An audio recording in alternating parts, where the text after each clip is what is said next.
Hi, welcome to this part of my review featuring the Cowboy Bebop role-playing game.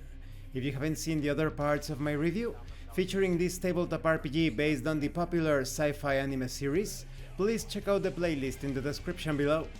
This time we are going to talk about season breakpoints. When every character has enough weights, with or without an X, then it's time for a season breakpoint, a double session focused on the character's memories. On each character sheet there is room for up to 3 weights. When each bounty hunter has 1 weight, a season breakpoint should be triggered, with the special session taking place after any possible personal sessions. Then, when every bounty hunter has 2 weights, and at least one has 3, this special session should be triggered again. You should play it as a finale for the campaign.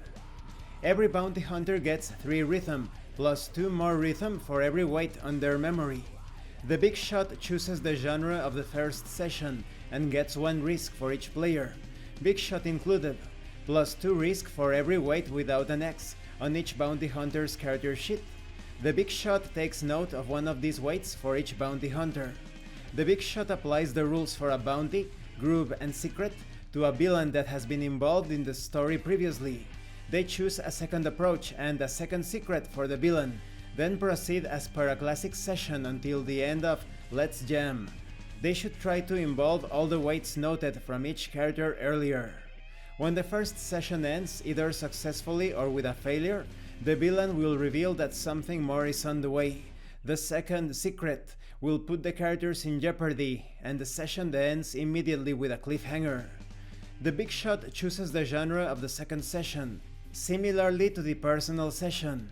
Now when it comes to closure, this session should be a pivotal moment in the character's development. Instead of ending with "See you, Space Cowboy" at the end of the second session, bounty hunters can change their character's group. If the session was completed successfully, each bounty hunter can put an X near an appropriate weight. This symbolizes how the character has come to terms with their past. If the session was the season finale, or whenever the players decide to move on, every bounty hunter should roll with a base pool of 1d6, adding 1d6 for each weight marked with an X, against a difficulty of 10. With 0 hits, the character has succumbed to their past, dying or falling back to their old ways. With 1 hit, the character has come to terms with their past. They'll never be really free, but things have become just a little better. 2 hits mean the character moves on. They are finally free. Their path will take them forward in new ways, for better or worse. And this concludes this part of the review. In the next part we are going to talk about character creation.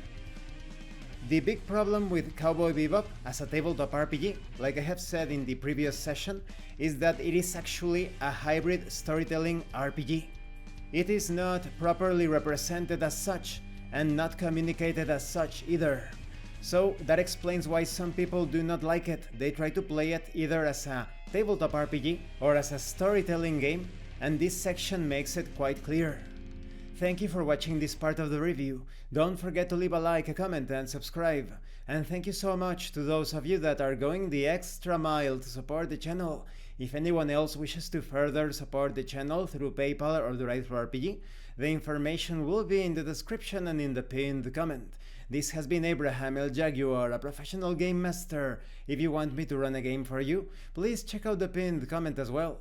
And remember, in tabletop RPGs it's not about what you want your characters to do, it's about what your characters are doing.